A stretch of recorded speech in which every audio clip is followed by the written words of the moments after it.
আসসালামু আলাইকুম রাহমাতুল্লাহি ওয়া বারাকাতুহু।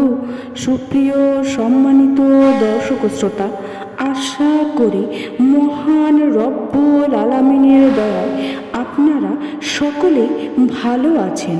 সুপ্রিয় সম্মানিত দর্শক শ্রোতা, আজকে হজরত ফাতেমা রাদিয়াল্লাহু তাআলা আনহার থেকে একটি ঘটনা বর্ণনা করব।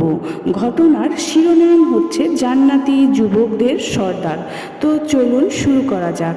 হজরত হুজাইফা ইবনে ইয়ামান রাদিয়াল্লাহু আনহু বর্ণনা করেন, একবার আমি আমার মায়ের কাছে রাসূল সাল্লাল্লাহু আলাইহি ওয়াসাল্লামের সাথে নামাজ পড়ার অনুমতি চাইলাম।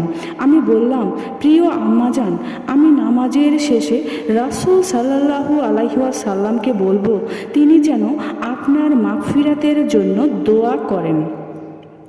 আমার মা আমাকে অনুমতি দিলেন।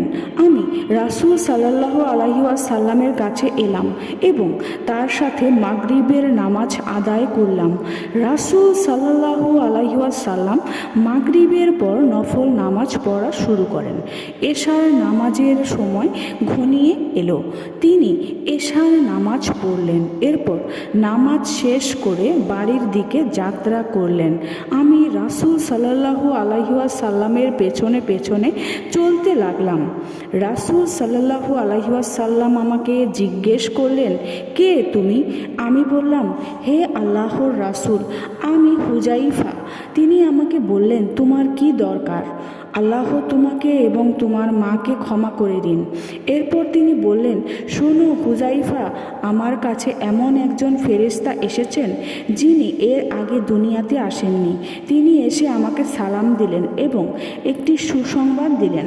ফাতেমা হবে জান্নাতের সকল মহিলাদের সর্দার, আর হাসান এবং হুসাইন হবে জান্নাতের যুবকদের সর্দার। সুপ্রিয় সম্মানিত দর্শক শ্রোতা, ঘটনাটি আজ এই পর্যন্তই।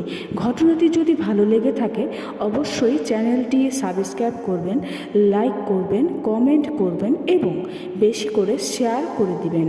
সবাই ভালো থাকবেন। আল্লাহ হাফেজ।